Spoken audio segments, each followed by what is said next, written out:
Judgment from the church. Judgment is one thing everybody says, and we talked about it from the perspective of the people. From the perspective of the church, y'all are judgmental too.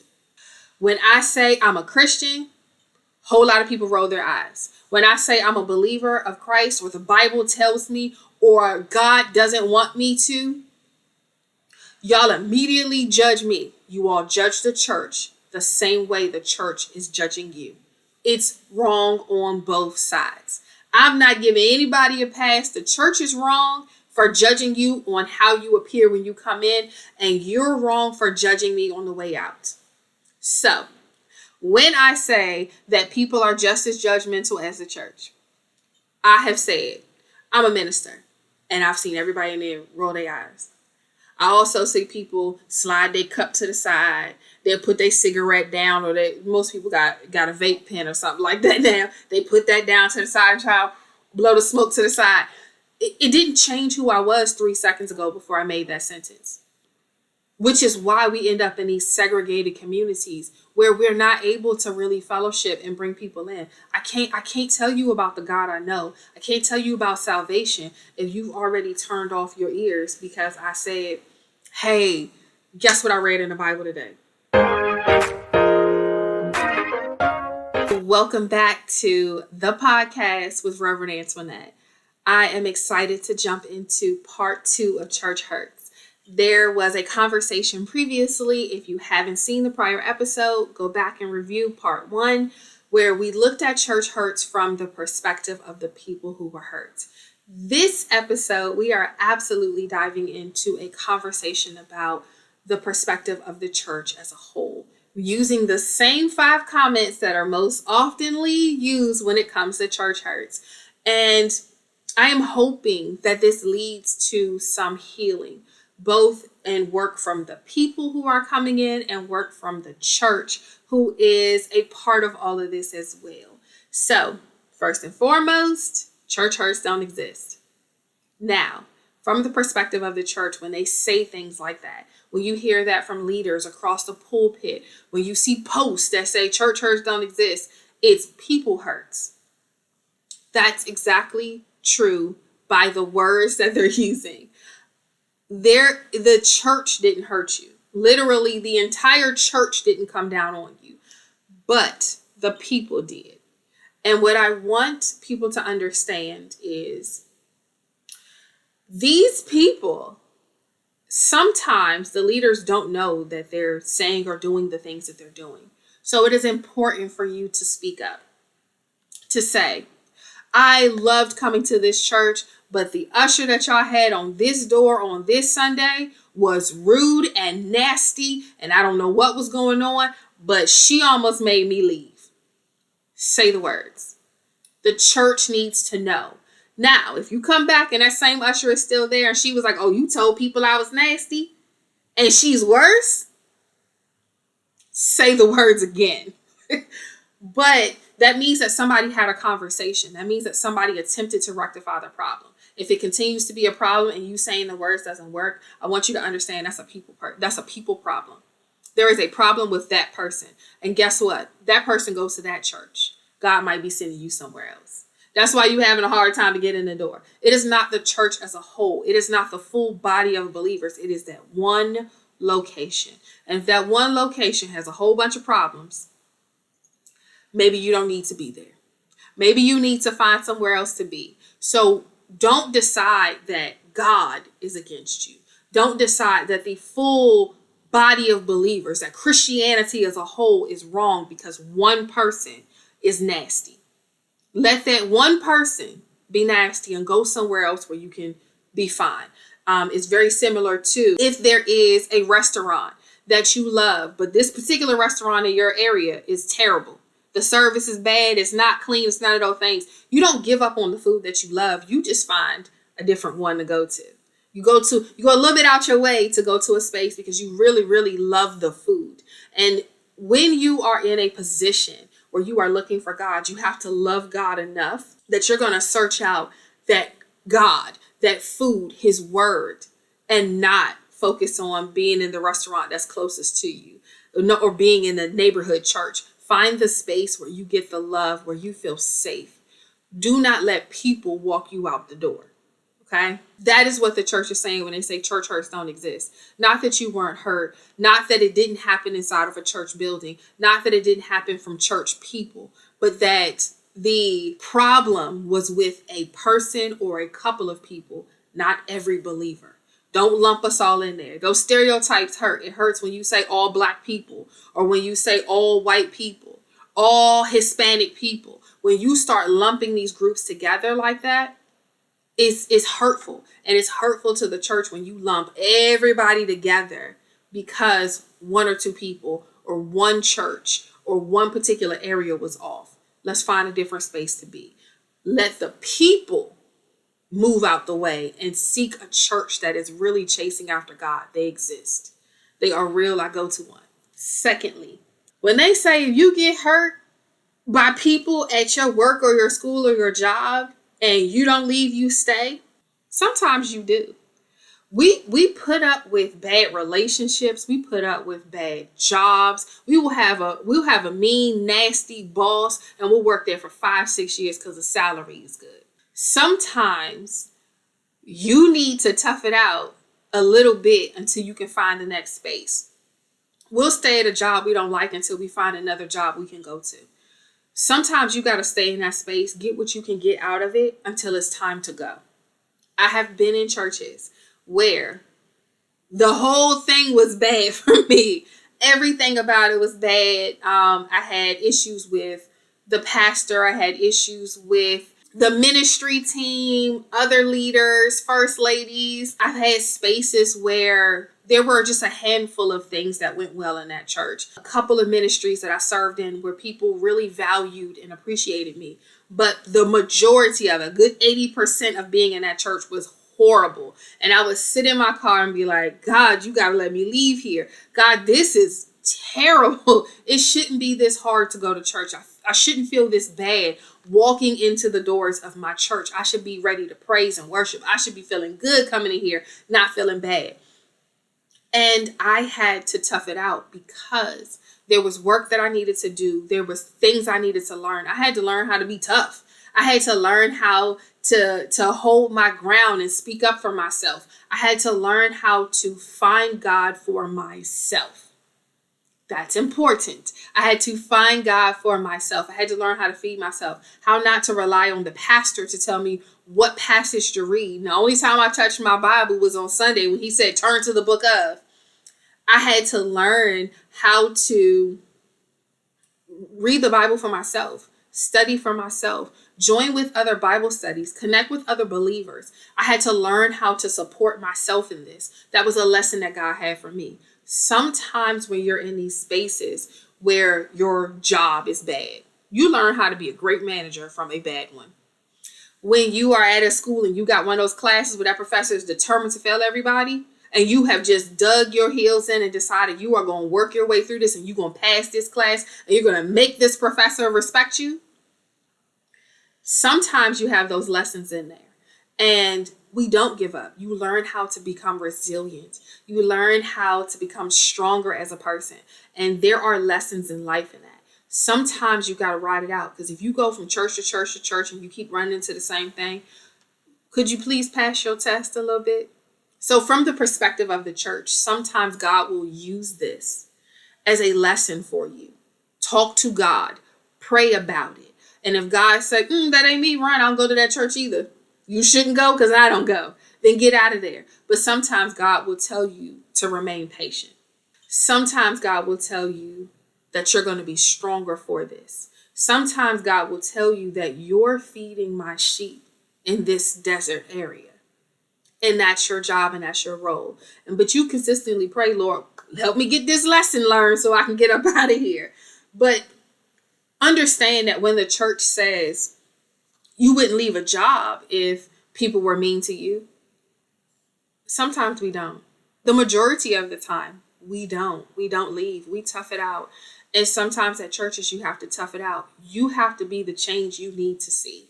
And when you are a better person and you're nicer and you are able to smile in the face of the people that hate you, when you are able to worship and lift up God in a place where you're the only person praising, when you're able to do things like that, When that usher that's mean to you every time you come in, I keep talking about mean ushers. I'm sorry, ushers. I know y'all love. I know you do. But when you run into those people at the door who are blocking you, you gonna have to come in with a praise so high. Sit in your car for a few extra minutes and worship. Come in with a praise so high that they're not even able to bring you down.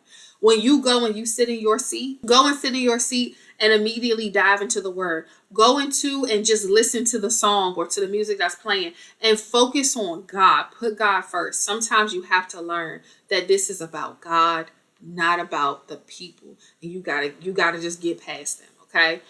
While we do quit jobs because of the people, a lot of times we don't. And so we shouldn't quit God because of the people.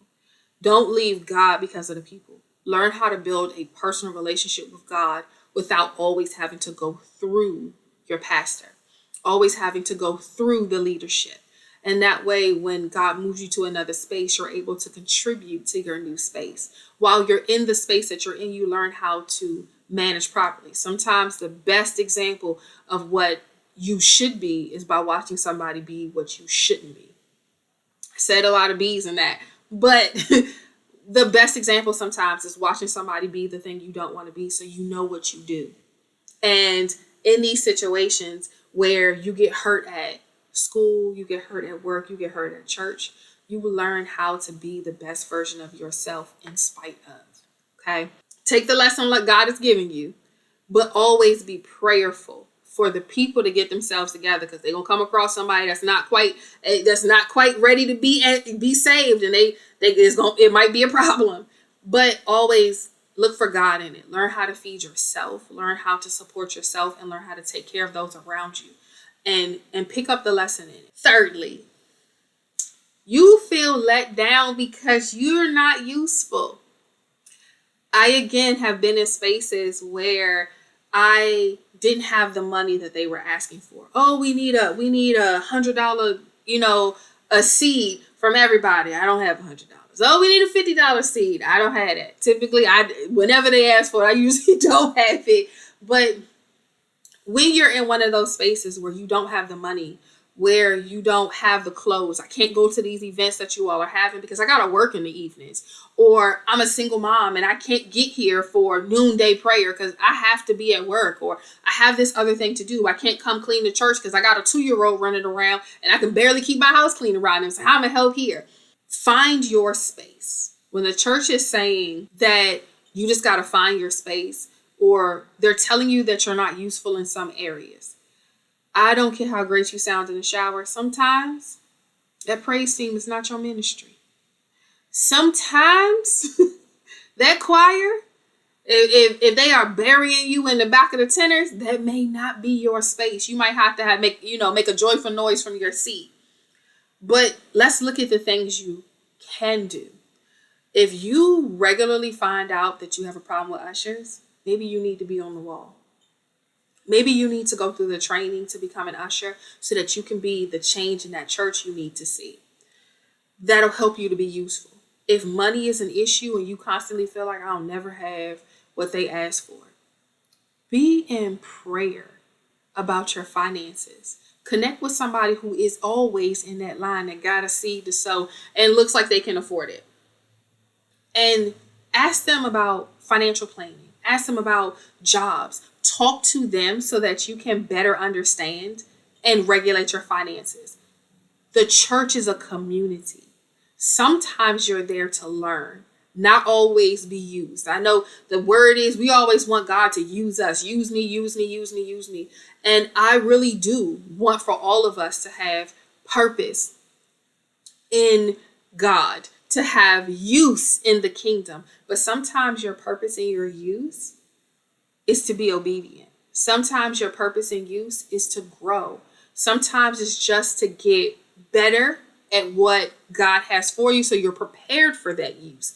He can't use if he need a pitcher and you still a small shallow bowl, he can't use you yet.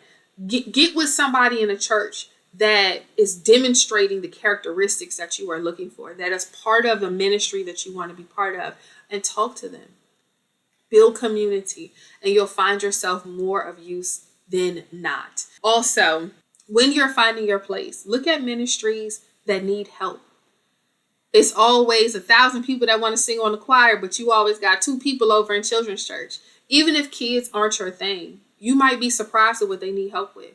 Somebody to set up for crafts. They may need somebody to come in and clean up and break down. You can pick up a bunch of scraps of paper, sweep a floor, hand out snacks, prepare snacks so that they're ready to be handed out. There's so many ways you can be useful. In just volunteering your time, there's community service and outreach that these churches do. And if you're involved in those things, sometimes it's not the pretty spots where everybody can see you. Girl, you sang that song. Oh, girl, you prayed a mighty prayer. Sometimes it's not that. Sometimes it's behind the scenes work. Find your place. Pray and ask God where you can be used, and then listen to what he says. You can pray all week. God, I want you to use me. I want you to show me how to be useful in this church. I want you to make room for me in this space because this is the church that you have me in. I would love to be part of all of these ministries. And then listen, because you'll be surprised. You get up in church on Sunday to make an announcement about how they are doing a hat, coat, sock drive, and they need people to come and sort socks. That's useful to the kingdom. Because please believe, when you go out into this community and you do the work, you might find a new need. You might find something new about yourself. And God would much rather have you as an evangelist on a street team than yodeling in the choir because you want to have a position where people can see you. You're just as seen by the people you are feeding, by the people you are clothing, by the outreach and community work you do. So when you feel let down because there's no place for you, pray about it. That's always the answer. Prayer is always the answer. But reach out to different ministries. See what they do. Reach out to somebody who has what you're looking for. Not in a girl, how do I buy this or where'd you get it from? But in a how do I work myself to a level where you are? And find yourself some community. Sometimes you're there to grow. Sometimes you're there to learn. You're not always there to be used. Sometimes you're there to be refilled. So don't be let down because there's no space for you, because the ministry that you have. I grew up in a church that had a choir and I don't sing. I dance and they didn't have a dance ministry. But what happened was I asked and asked and asked for a dance ministry. It didn't happen while I was a kid, but they did create one. And there are some amazing ministers who came through there and can minister through dance. That me asking for it, me being the odd man out, created a space for. Don't let discouragement take over. That's the enemy. Don't let sadness or popular opinion or what people think take over for. Let God lead you into a path that he'd have for you. And look for opportunities to serve. If you don't like it, just be like, you know what? I've tried real hard, but this really isn't my thing. And I'm going to go ahead and get out of your way. But try it and see how it feels and what works for you. All right. This is my hot button one. Judgment. Judgment from the church. Judgment is one thing everybody says, and we talked about it from the perspective of the people, from the perspective of the church. Y'all are judgmental too. When I say I'm a Christian, a whole lot of people roll their eyes. When I say I'm a believer of Christ, or the Bible tells me, or God doesn't want me to, y'all immediately judge me. You all judge the church the same way the church is judging you. It's wrong on both sides. I'm not giving anybody a pass. The church is wrong for judging you on how you appear when you come in, and you're wrong for judging me on the way out. So, when I say that people are just as judgmental as the church, I have said I'm a minister, and I've seen everybody in there roll their eyes. I also see people slide their cup to the side. They'll put their cigarette down, or most people got a vape pen or something like that now. They put that down to the side and try to blow the smoke to the side. It didn't change who I was 3 seconds ago before I made that sentence.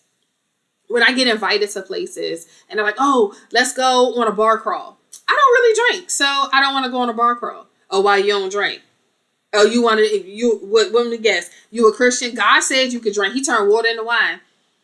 I'm cool with him turning water into wine. That bar crawl ain't about to go get a glass of wine everywhere. And while he turned water into wine, I don't see where it said that he drank it. I don't know. I don't know what happened. I wasn't there. That's not my business. If he did, congratulations. If he didn't, congratulations. I'm happy y'all got married. But when I say it, everybody rolls their eyes. Wow, you a Christian? You can't drink?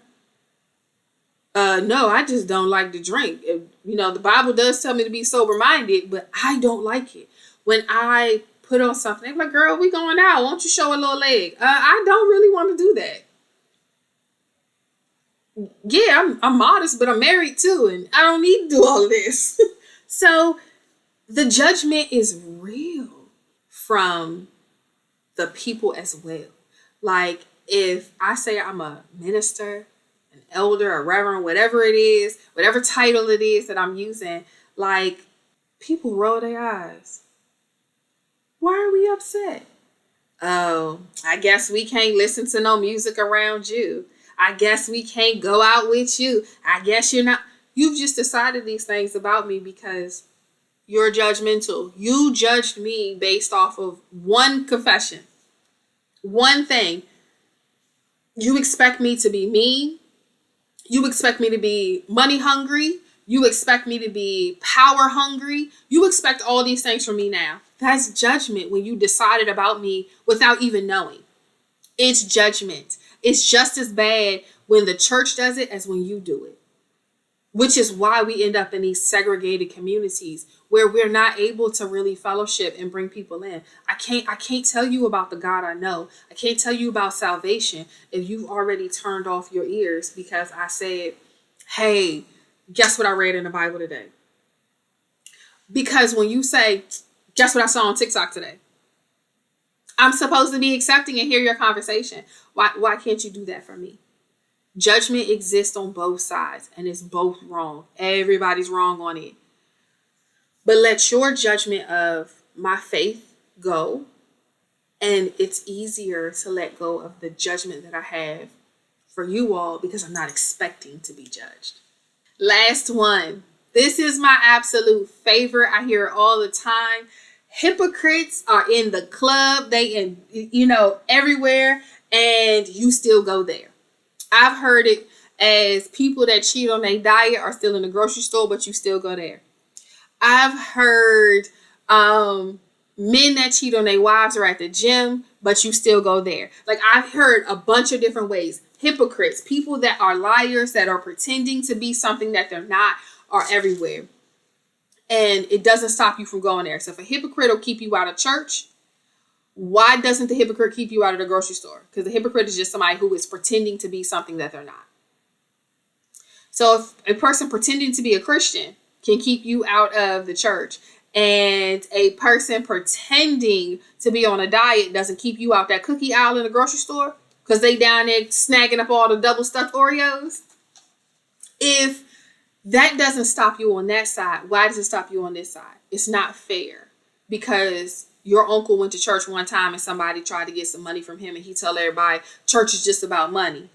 They money hungry. And because your auntie went to a church one time and the pastor wasn't a good dude. He may have been when he started out, but by the time he finished, he had 2, 3, 4 wives and a girlfriend. It didn't make every church bad. It made that pastor bad. It made that church not really a great place, but it did not change every church. God didn't change because of that. Whenever we say, oh, no, the church is full of hypocrites. How do you know if you don't go what the church is full of? When people say, oh, they all about your money. How do you know if you don't go? If you're not in my church, how do you know what's happening there?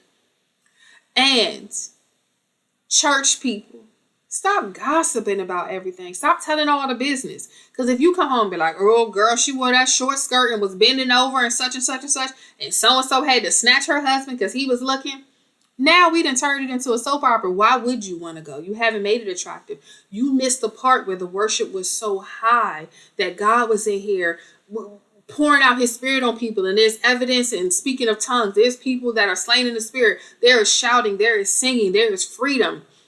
There is deliverance happening. That whole thing got missed by you because you was out of place. It's not the church. It's the person. Look who you connected to and look who you taking your advice from. Because if you ever want to know where a good church is to go to, come to mine. We have a good time in the Lord in there. Come to my church. You're going to be surrounded by love. There's one thing that I can say about my church. You're going to be surrounded by love. So much sometimes you can be like, y'all, it's too much. Back up. But you're surrounded by love. And I'm not worried about what anybody is saying about me. I'm not worried about any of those things. When I've come in and I've been off, people came and prayed for me. When I was hiding it and I felt like it was hidden so well, only God knew about it, he told my sisters to come pray for me. When I had to go through the death of my son, they came and prayed for me. So this is a space you need to be. The hypocrites, they don't sit next to me. So it's okay. You can come sit next to me. We good on my road. Around my road, we all right over here. We gonna praise and we gonna worship and we gonna do what God asks us to do. We gonna come in here and fellowship. We gonna connect closer to him. We gonna learn more about his word and we gonna praise and lift up the name of Jesus. Okay. So those are my favorites. Okay. What I also want for people to understand about the church.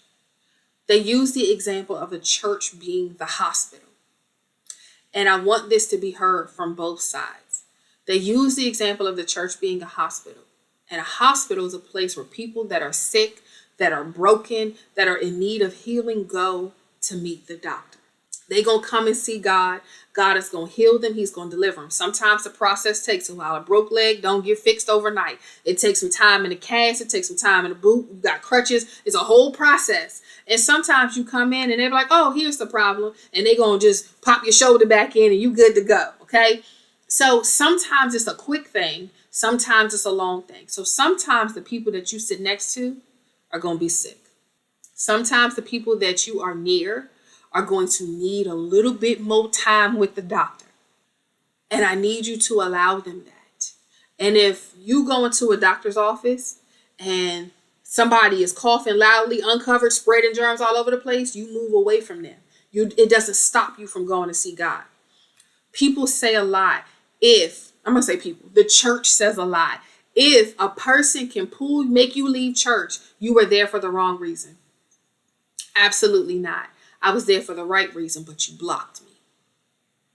You stopped me from being able to get to the doctor because the people in between me and the doctor were too much and too great for me to get over, especially in my present state. So, church, make sure you're not blocking people. When you get around somebody who's just as sick or sick in a different way from you, and it can contribute to your illness, get away from them. But don't leave the doctor's office. Don't leave that hospital because that's how you get better. When you, as the church, as people who are coming in here needing God, when you get to a space where you are in leadership, by leadership, I mean anybody that works in the church. I don't care what your job is. Anybody that works in the church, whether you are an usher, whether you are a minister, a deacon, a trustee, whether you are anybody in the pulpit or in the seats or on the back row, on the door, wherever you are in this church, if you have a position where you work, understand you are a representative of Christ. People are going to see and feel God's love through you. If you're not demonstrating it, go on and have a seat. If you're off, go on and have a seat. The greatest example of this I'd ever seen. I was visiting a church of a family member. This pastor came in, was ready for worship. Some things happened before service, and he got angry and upset. He was mad. And after everything had been settled down, he said his heart still wasn't right. And he took a seat in a pew. His own church, he assigned some other minister to go up and handle the service. And he took a seat in the pew because he said, my heart's not right and I cannot stand before God with this feeling I have. He worked it out. They worked out the situation. Apologies were had. Everybody is good and was friends after that service. But he understood that he couldn't take his heart the way it was. He couldn't go in there with that anger, that disappointment, this upset, this pain, this feeling that he had. He couldn't take it into the pulpit and put it before God. So he sat down. Church, sit down. if you're not right. Don't take your anger and your frustration and your hurt feelings and your disappointment with you into the pulpit or into your position, because it impacts the people that are coming in. Remember, let people get in the door. You gotta let them get in the door. Let them join the church and then start teaching them about how to dress. Then start teaching them about how to prepare for service. And make sure while you're teaching them all these things about the way they look, this look that church people have, make sure you're teaching them how to use their Bible. Make sure you're teaching them how to use their concordance, commentaries, how to study the word of God, how to ask questions and get information. Teach them how to pray while you're teaching them to take their hat off. Teach them how to worship and praise. Teach them how to come into the church and lay their burdens down in the altar while you're teaching them to put a lap cloth over their legs. Make sure you're putting the word of God in them so they can be the church and not look like church. And you'll find a whole lot of differences. So, my takeaway from this, from the church perspective, is if the space you go to is not right, if the people are giving you a hard time, do not decide this is what God thinks about you. That's what I did. I said, if this is the people of God, if this is what God looks like, I don't want it. And I left the church. And God, of course, called me back because he wasn't going to let me go. But do not decide that the people you are running into problems with are the church as the whole. It's just one group of people. Get away from them. Move to another space where God can give you what you need. If you need a space, let me know. I'll tell you where we are and you can come worship with us. All right, y'all. Be blessed.